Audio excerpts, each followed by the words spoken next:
How we do this, we are the truest. Got these fangs super sharp, your shit toothless. Cold-hearted, yeah we ruthless. All the ghouls in the cut, let's get ghoulish. In the graveyard, acting foolish. Finna dance with the devil to no music. Cold-hearted, yeah we ruthless. All the ghouls in the cut, let's get ghoulish.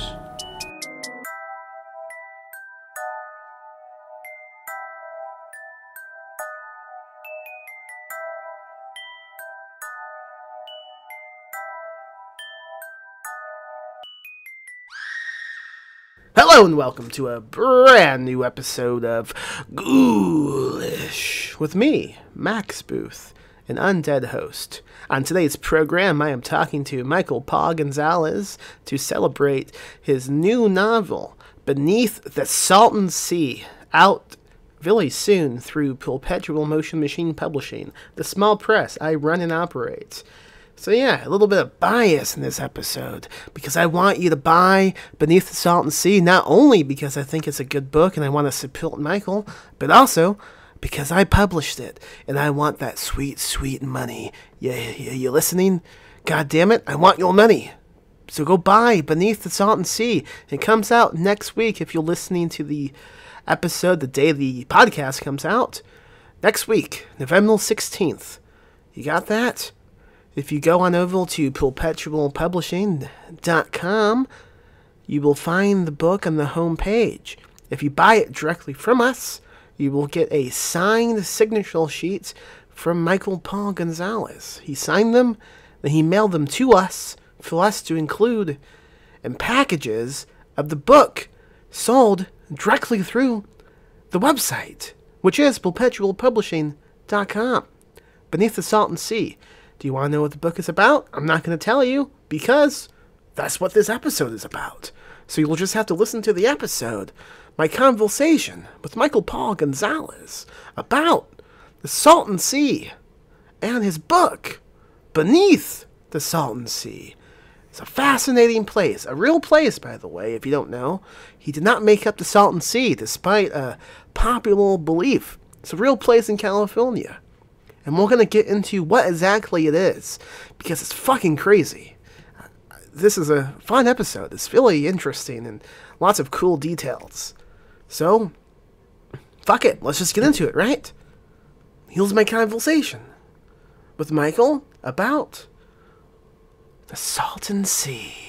Ooh.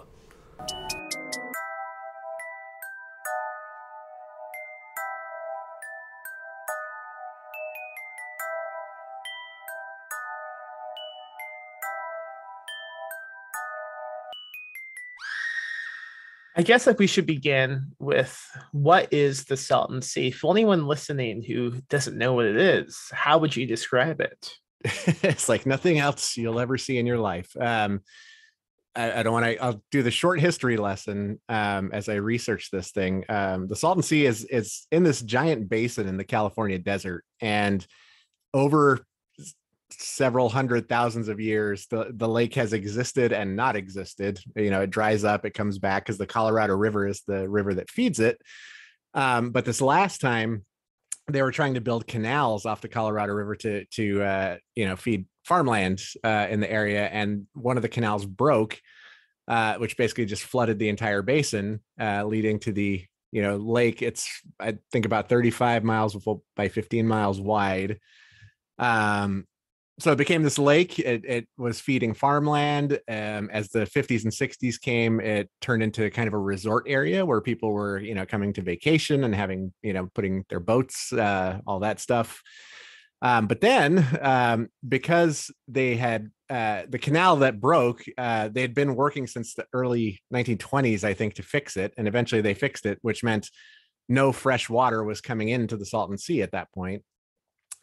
So the only thing going in was basically farming runoff and, the occasional desert rainstorm. And it was already kind of a high salt level lake, which, no fresh water means, desert temperatures. There would be like these massive die-offs of the fish. There's tilapia and other fish in there. So I guess what I'm getting at is it's a terrible smell some days. It's like salt and dead fish just kind of wafting around. The first time we went there, we were about 20 miles away when we smelled it. So, it obviously the resort town died off and became abandoned. But there are still people who live there. Little communities, trailer communities, houses. So there's, these little tiny enclaves where people are still trying to make a go of it out there, coupled with, buildings that burn down, fall down, get gutted, have meth heads squatting in them, and are just full of, heaps and heaps of garbage, but also amazing graffiti and art. And on top of that, Bombay Beach is this little tiny community at the north side of the lake, and artists have been buying property there and kind of having an annual art festival. And there is some amazing, if you think of Burning Man, it kind of exists there year round, where people are just making these huge art exhibits and sculptures in the water, outside of the water, next to the water, in houses.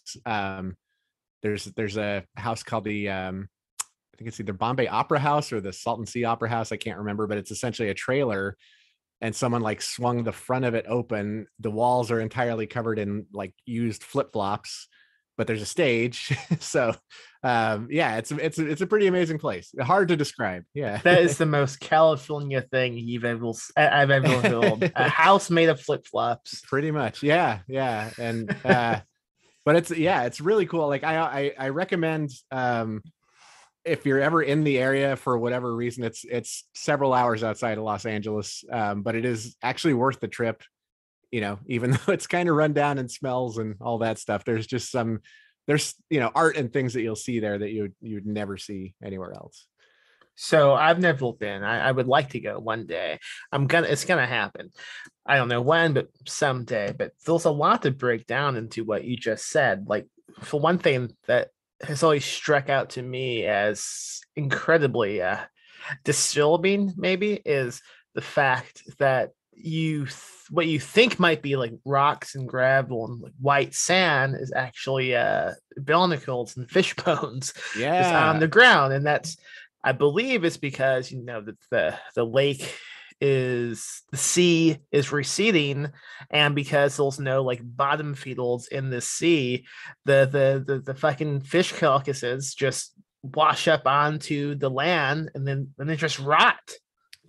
Yeah, there's these massive die-offs that happen pretty routinely. So on top of, what looks like white sand beaches are just these little fine fish bones and chunks of bird. You pretty frequently find, just a random wing or a spine or a beak somewhere.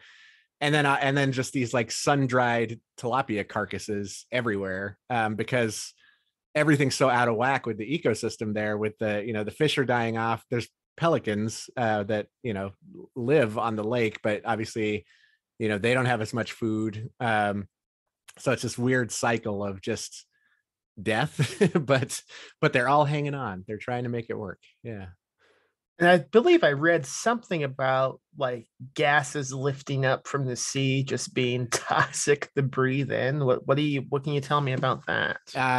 So on top of all the death in there, like I said, there's farming runoff. So you've got farmland with fertilizer. They water their ground, and then the runoff heads out to the sea. And it gets hot out there. The last time I was out there to record a trailer for this book, it was 125 degrees. I think it's below sea level, just like Death Valley. So super hot. Water dries out. So you not only get the salt and the powdered fish bones, but also this farm chemical runoff that even as far back as the 70s, there were air quality warnings issued in downtown Los Angeles sometimes, I guess, based on which way the wind was blowing in from the sea, just really far away, hundreds of miles from the sea. But it's these plumes of, just nastiness, which apparently, scientists back in the 50s and 60s, or I don't know, whenever they were building the resort town, were basically warning people hey, this is a terrible idea because this lake's going to dry up, because that's what happens in the middle of a desert. We should be looking at ways to mitigate this. And they say, I forget, there is an estimate on like when the lake will, be considered dry again. And that's going to cause some massive problems with ecological issues here. That, and like also health concerns too. Like I think I read something like 1 in every some number of children develop these awful breathing problems who live close by. Oh wow, I would believe it. I mean, it's it's like I said, we've been there on days when it's like fresh air, but I've probably been a half a dozen times at this point, and maybe once was like, oh, this isn't so bad, but every other time was like, let's get back in the car because it stinks out here. Yeah, I heard someone describe it as spoiled eggs. Yeah, there's a little bit of that in the air as well. Yeah. I've had plenty of run-ins with egg related issues, so that I didn't like listening to that. I want to avoid bad egg issues at all costs. Rotten eggs and dead fish, that's a new potpourri candles. Wasn't that that's the Lost album of the Dead Kennedys? There you go. Yes. Yeah, it's a B-side. Did the government do like experiments like back in the day, like atomic bomb wise at all?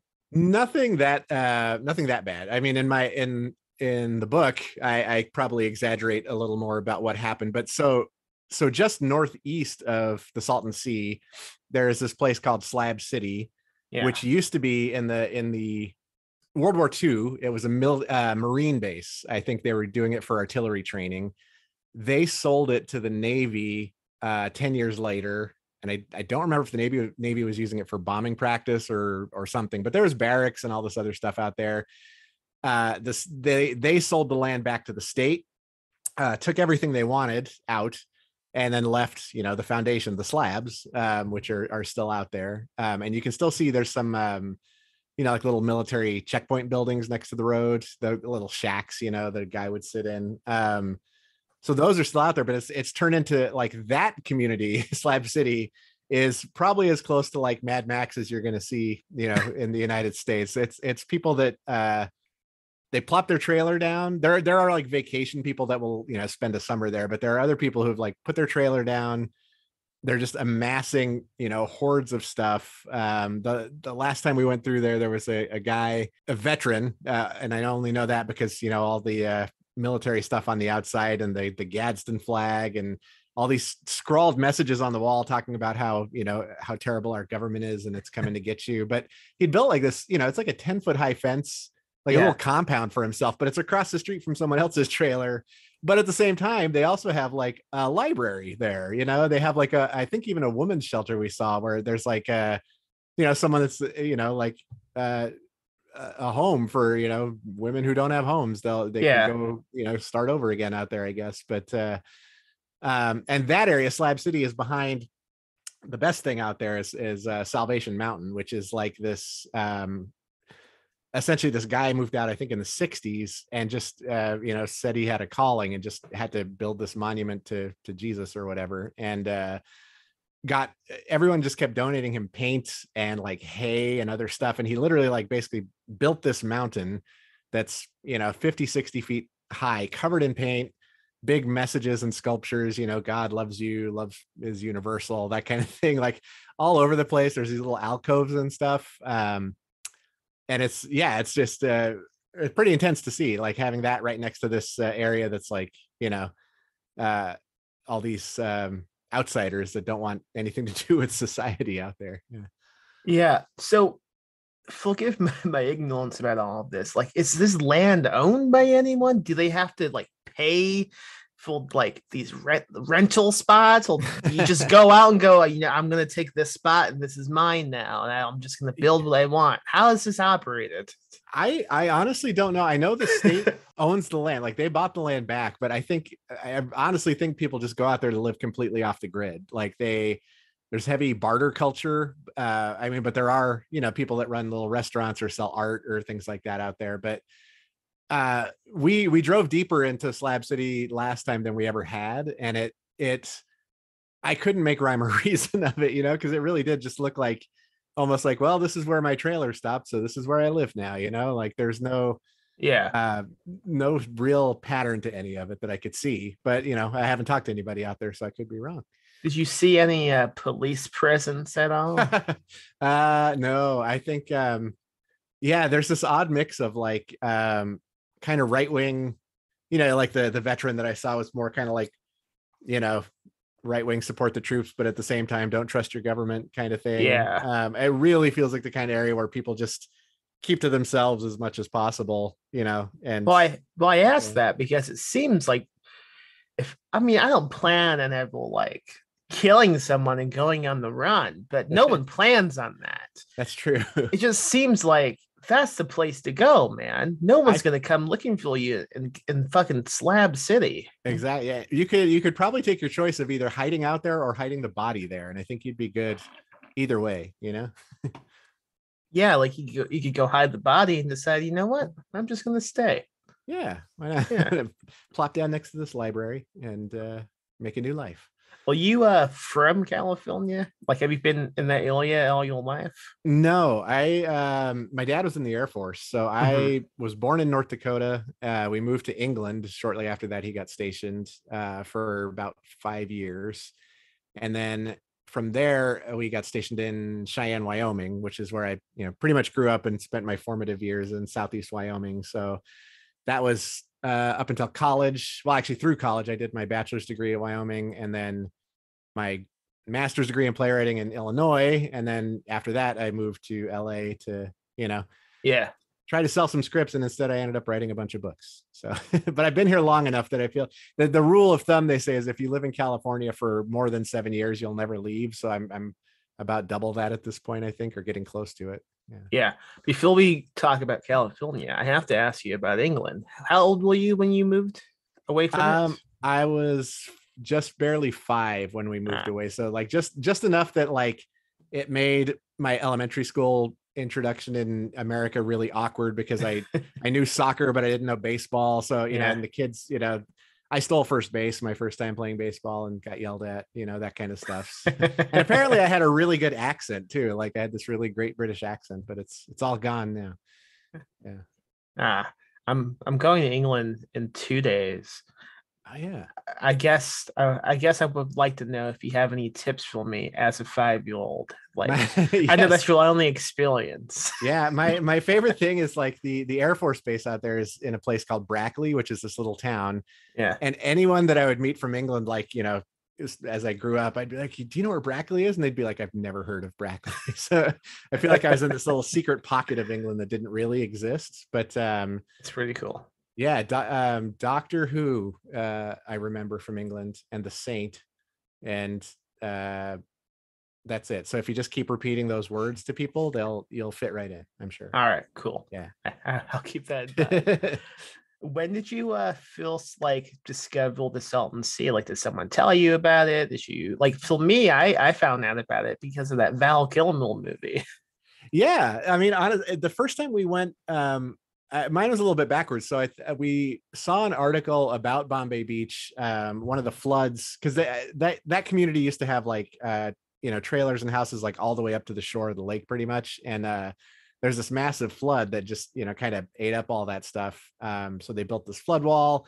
But we saw these really cool pictures of like these half submerged things, and we're like, oh, we should go check that out, And most of that was gone, when we got there, but we found all these other cool abandoned school buildings and hotels, and the North Shore Yacht Club was in complete disrepair. And then we got back from that and someone's like, oh, have you ever heard of that Val Kilmer movie? And I was like, no. So then we had to check that out, and ironically it doesn't really feature much of the area out there of the Salton Sea, except for maybe some of the stuff with the drug guy and his little desert compound, but even that's not really scratching the surface of what's going on out there. Something I find really strange is the fact that like the Salton Sea, at least to my knowledge, remains like this untapped source in like pillow fiction. It seems like everybody would be writing about the Salton Sea. Is it just like no one knows about it somehow?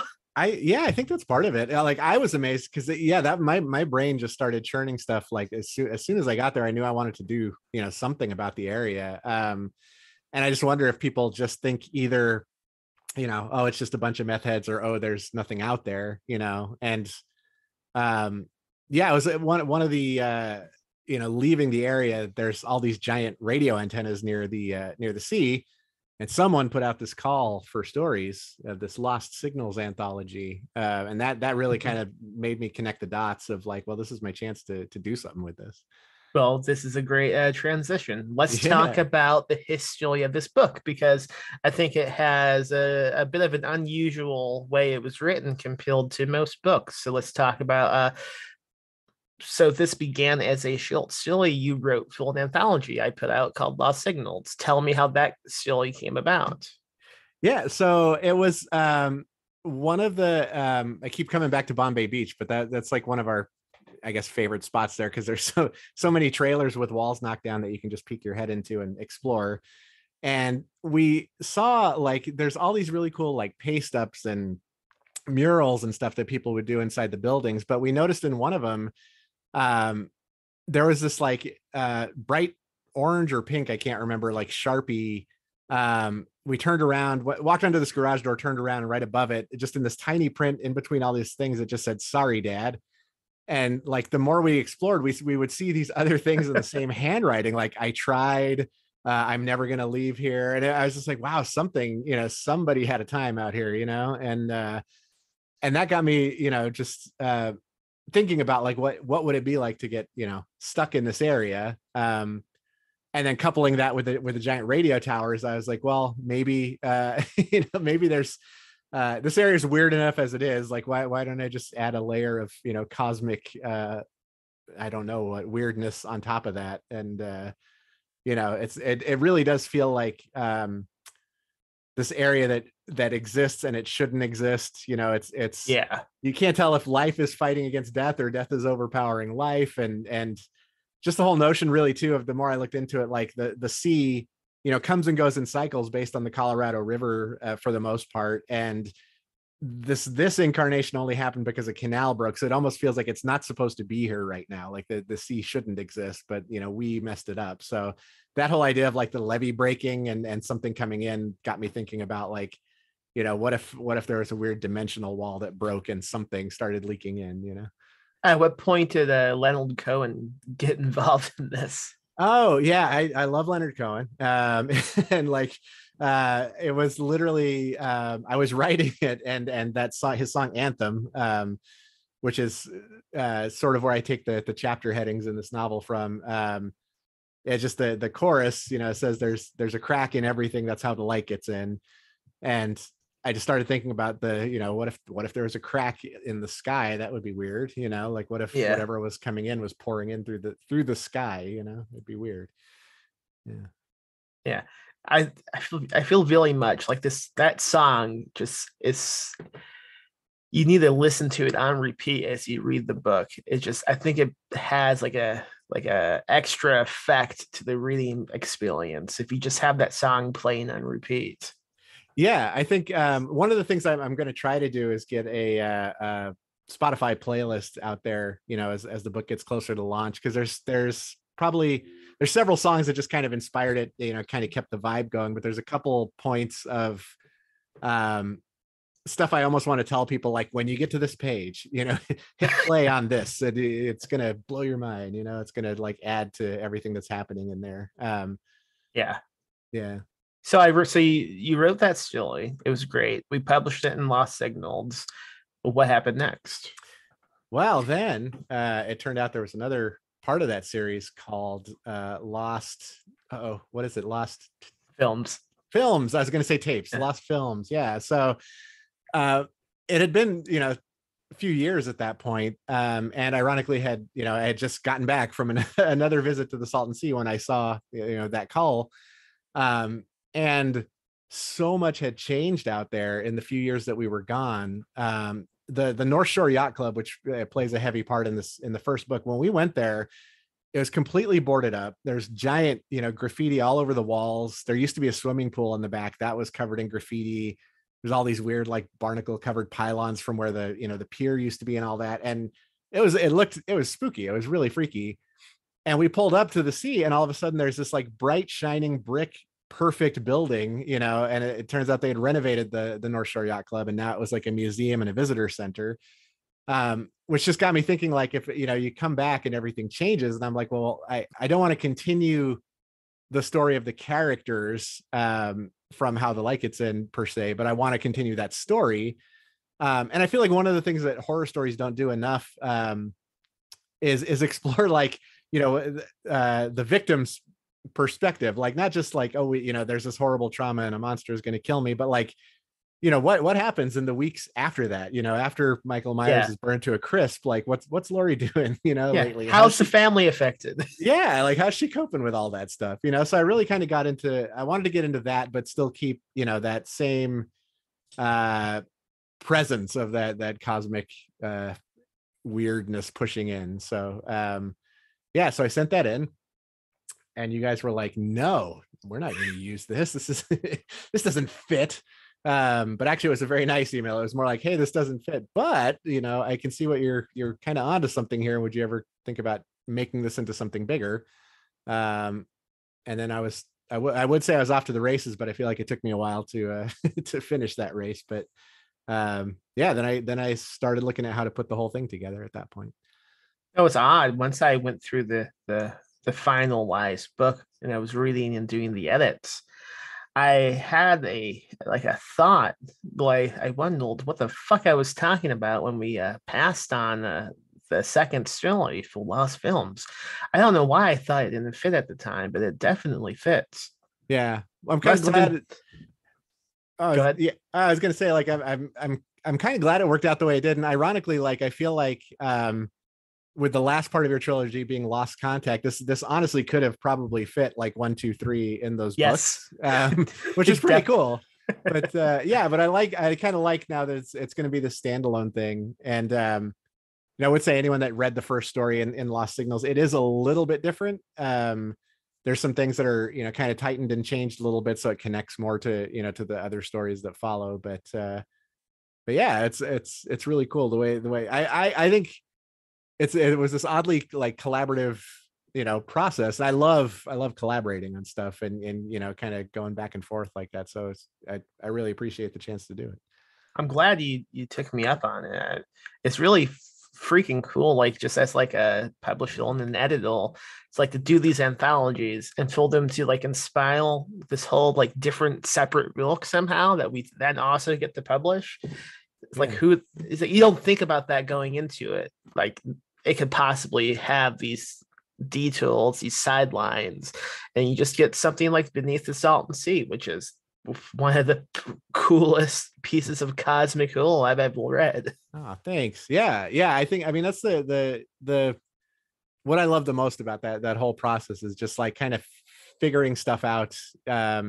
Even beyond the story, just like what else could I do with this thing? It's fun to revisit old stories to see if you can expand them or, write another story that connects to another story. Like one of the things, not to go off topic of the book, but like that I've published other stories with you through like Dark Moon Digest, like Your Mutual Friend, which is about this weird, kidnapping serial killer guy in Southeast Wyoming. And so then I've been like writing so much horror that's about like, kids and latchkey kids in Southeast Wyoming in the 80s. And it's fun to like, they're connected, in place and in time, but not, it's not the same story. So it's really cool to just like keep revisiting things like that to see where else you can go with things. So, I mean, you have a latchkey kid coming out in the Lost Contact anthology too. Yes, I do. Yeah. So are you planning like a collection of latchkey kid stories? Maybe I should. I don't know. Like maybe you should do that and send it to us. I don't know. I'll put that on the to-do list. I will say I love this book that's coming out or is out now whenever this episode goes live. But your short story, Your Mutual Friend, remains my favorite thing you've written, and like it remains my favorite story we've put out in the magazine. Oh wow! It is just mind-blowingly good. Did you release it in that collection you put out recently?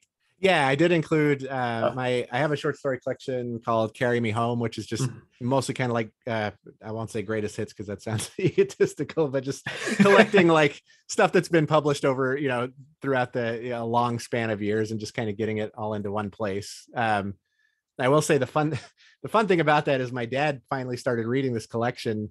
And my story, you know, your mutual friend deals with a guy who is, you know, in the Air Force and has his kids, leaves them at home alone. He had this talk with me. It's like, this isn't about me, is it? Like, you don't consider me an absent father, do you? And I was like, no.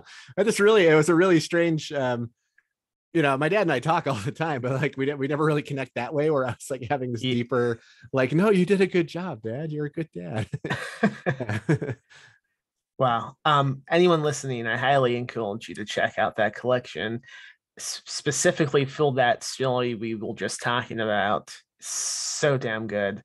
And also, I mean, before we go, should we talk a little bit about your story in Lost Contact, since this is coming out the same month? Sure. It's a pretty big month for you, man. November. It's also your birthday month. It right? is. Yeah. Happy birthday to me. God, happy birthday. Yeah. So this other the story in Lost Contact is somewhat based on a real event, but obviously like there were no killers involved, where, you know, kid is at home alone, or I should say two brothers are at home alone. One of them goes out to play late at night when they're both supposed to stay inside, kind of gets, you know, out of touch with the other brother, who then has to, you know, go look for him.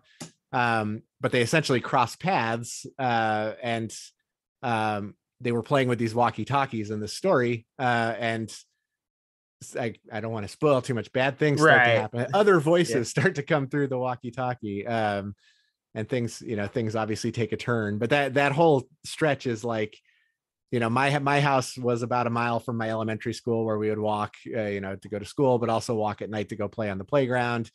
And it gets super windy and cold in Cheyenne, Wyoming, and so it's, you know, sometimes a nice walk, sometimes creepy, and that's you know, that's kind of the place I was living in, and I wanted to explore that terror. You do a really good job in all the fiction that I've published in these anthologies and the magazine, of like incorporating technology in a really spooky way. Yeah. Oh, that, you know, that's the other fun thing too, is like going back to that time.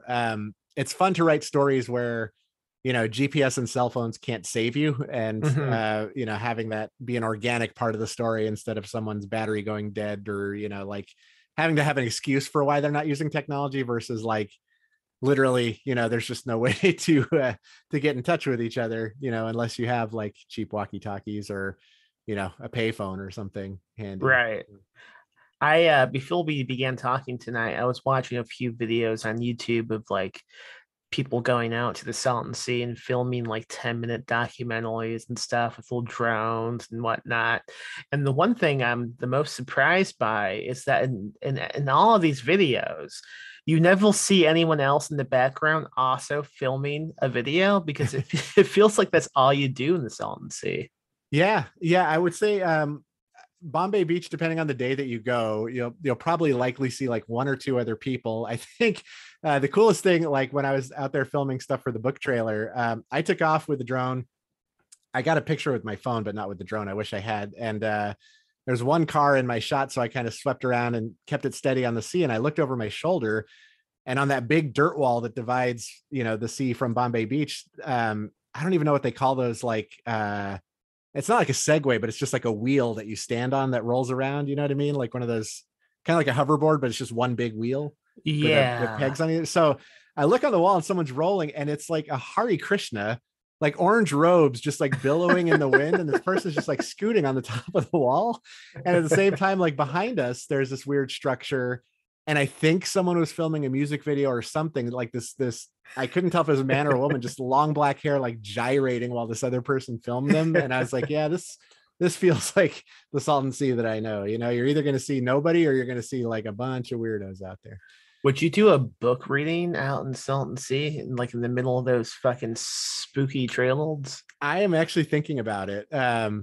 How would you set that up? I don't know. I think there would probably have to be something where I just videotape it and do something, interesting with it. I would never try to get people to drive, 4.5 hours out into the desert and be like, hey, you want to hear me read a book in 125-degree weather? It's going to be great, but yeah, I want to do something with it out there. I'm going to figure something out.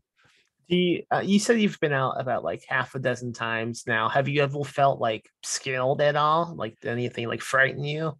Yeah. I mean, the first time we went to, the North Shore Yacht Club, there's some kind of unsavory people hanging around there giving us the side eye.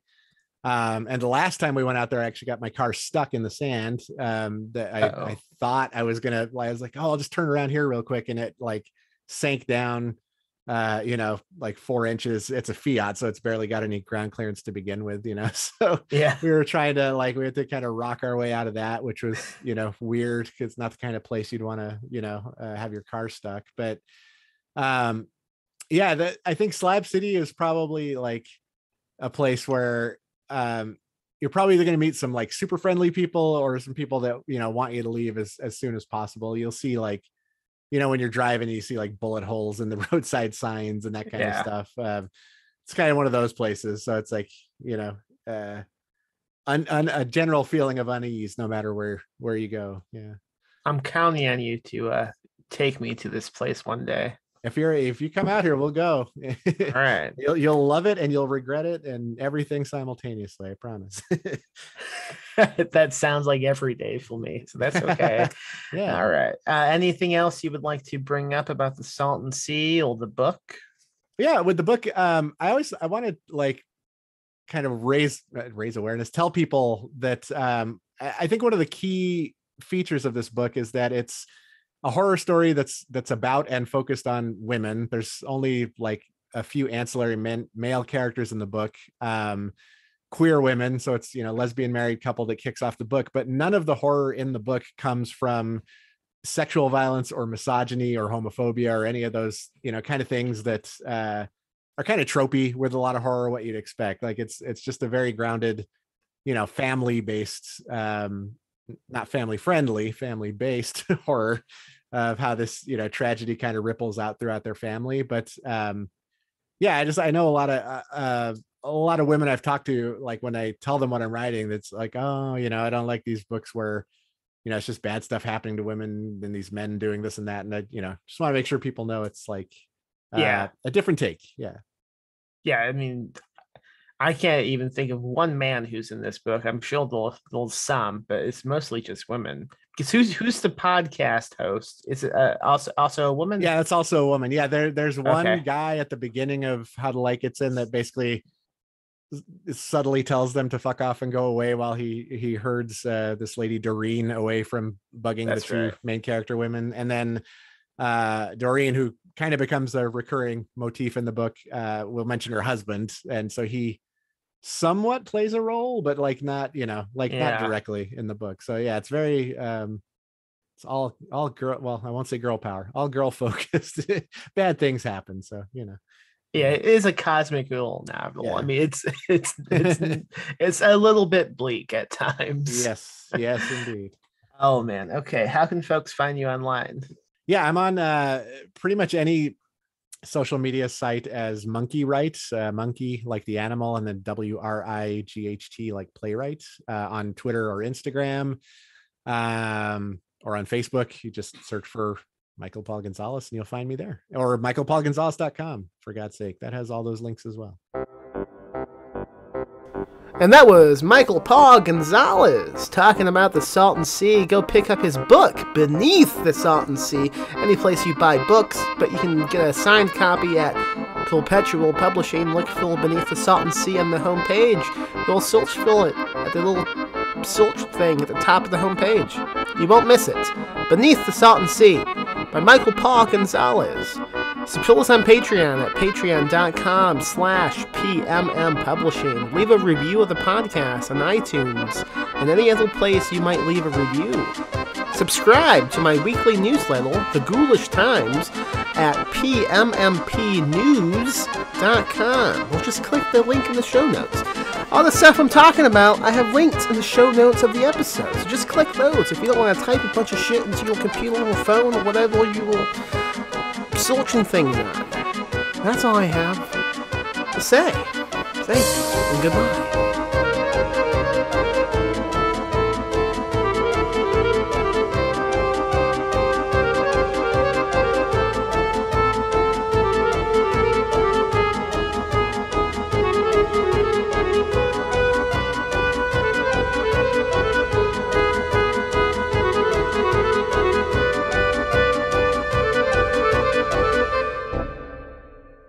Live spooky, die spooky. Rest in peace, Max.